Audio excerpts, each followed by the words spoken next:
J'espère que vous allez entendre bien ma voix. Je baisse un peu la musique. J'ai choisi ce moment parce que je me sentais bien avec moi-même. Et je me suis dit pourquoi pas parler maintenant. Alors le titre de la vidéo sera, je crois, Dieu, l'éveil, la conscience. Pour vous parler un tout petit peu de moi, je vais essayer de faire une vidéo pas trop courte. Je suis rentré, j'avais 23-24 ans, dans le monde de la méditation. Voilà. Et on parlait tous d'éveil. Et comme tout le monde, moi j'avais qu'une soif, c'était m'éveiller. Je voulais m'éveiller. Quand je serai éveillé, je serai heureux. Quand je serai éveillé, j'aurai une conscience extraordinaire. Quand je serai éveillé, je pourrai faire ceci, faire cela. J'aurai tel pouvoir. Je m'imaginais tant de choses sur l'éveil. Et puis une année s'est passée. 2 années se sont passées. Je méditais 3 heures par jour à l'époque. 3 années se sont passées. 4, 5, 7, 8, 10, 15. Et non, je ne suis pas éveillé. Et non, j'ai juste eu un immense ras-le-bol. J'en ai ras-le-bol de chercher quelque chose que je ne connais pas. J'ai eu cette compréhension-là. Comment je peux trouver quelque chose que je ne connais pas? C'est un peu comme si on connaissait l'alphabet jusqu'à la lettre U, par exemple.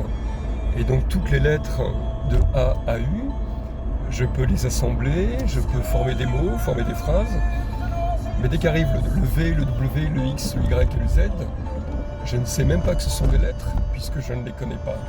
Ce sont juste des formes qui n'ont aucun sens pour moi. Et j'ai réalisé ça, j'ai dit comment je peux trouver cet éveil, puisque je ne sais pas ce que c'est. Et puis, la vie a suivi son chemin, on a chacun le nôtre. Et j'ai posé des valises, j'ai posé de très lourdes valises qui m'ont permis de me sentir beaucoup plus léger, beaucoup plus présent. Et puis j'en ai posé d'autres, plus légères. Et puis je dirais, c'est là, quasiment depuis le Covid, ces 3-4 dernières années, des valises beaucoup plus subtiles, qui ont été chercher des révélations d'intérieur plus profondes. Et l'éveil, réellement, qu'est-ce que c'est? Déjà, l'éveil n'est pas un état permanent. Parce que je peux être éveillé à une réalité. Si je n'étais pas éveillé sur cette réalité, ce serait ce qu'on appelle l'ego qui prendrait le dessus. Je la figerais, je chercherais à la rationaliser en lui donnant des étiquettes. Parce que l'ego aime se rassurer. Il aime dire que les choses sont comme ci, comme cela. C'est tout comme l'éveil. Qui peut définir un éveil?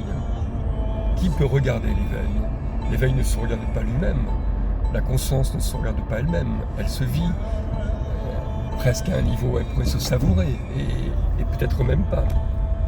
C'est celui qui est différent de l'éveil, donc qui sort de ce tout, qui va pouvoir dire « Waouh, toi t'es éveillé ».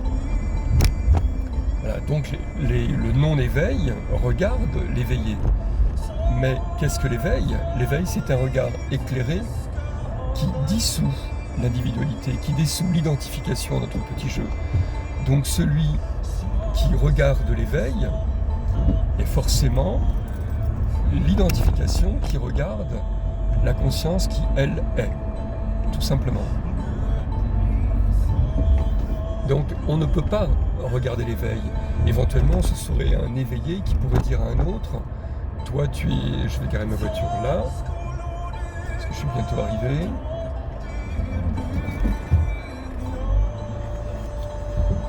Ce serait éventuellement, entre guillemets, un éveillé qui pourrait dire à l'autre « Toi, tu es éveillé parce que je ressens que tu es présent, je ressens que tu dis des choses justes, et donc je te nomme en tant qu'éveillé. » Et l'ego va être ravi parce que, ouf, il peut le classifier dans une case.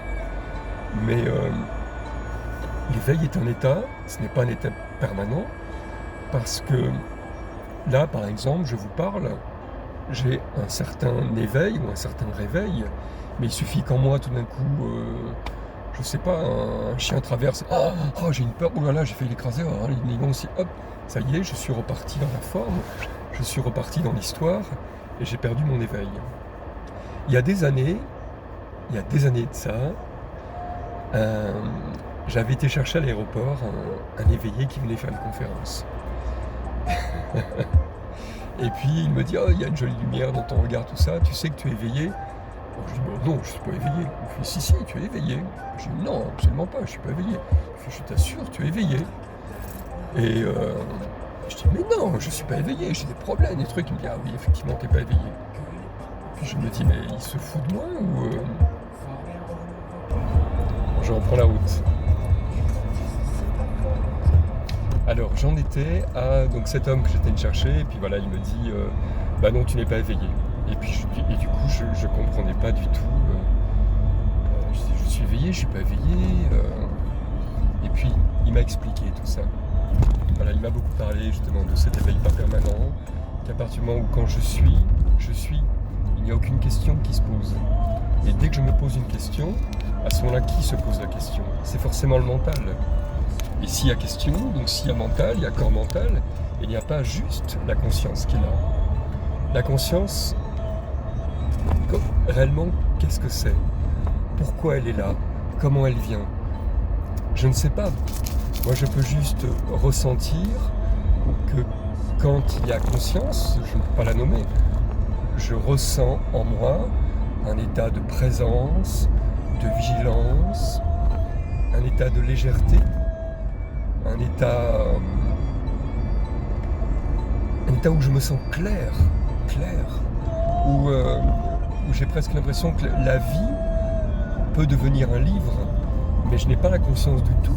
J'ai juste la conscience de la conscience que j'ai. Mais la conscience, elle a des tas de degrés différents.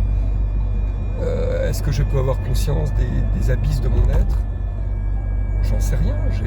Si la conscience se présente, elle est. Mais la conscience est cet état qui dissout l'identification.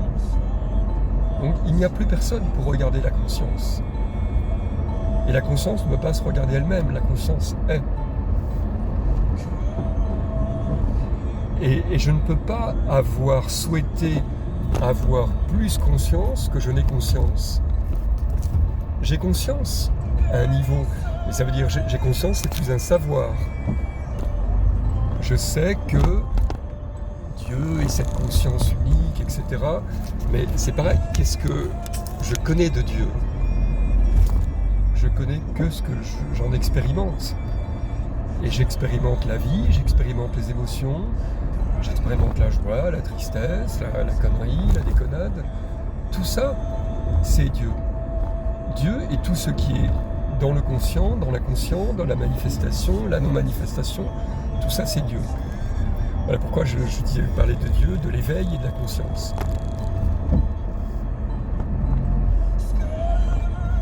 Il y a beaucoup, sans se rendre compte, il y a beaucoup, nous compliquons la vie en permanence. Parce qu'en permanence, nous désirons autre chose que la conscience. Nous désirons l'avoir et le faire. Je voudrais que telle chose m'arrive, je voudrais avoir telle chose, je voudrais être comme ceci, comme cela. Mais au lieu de vouloir, qui veut? Nous sommes déjà cette totalité, nous sommes déjà ce Bouddha intérieur. Nous avons déjà, que je dirais nous possédons tout, mais bon, c'est que des mots.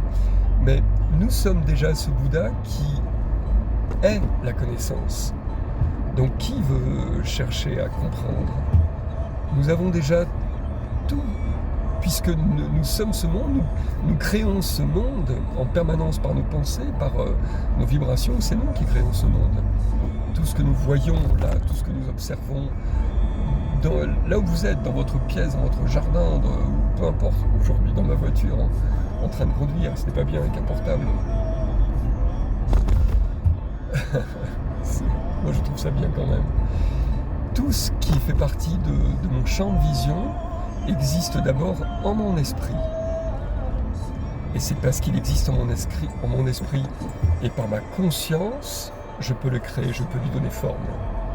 Mais cette forme, elle est tellement parfaite que je m'identifie à la forme et que je veux la changer. Et dès que je n'arrive pas à la changer, j'en souffre. Et je perds mon centre.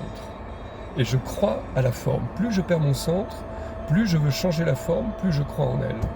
Et je me perds. Voilà.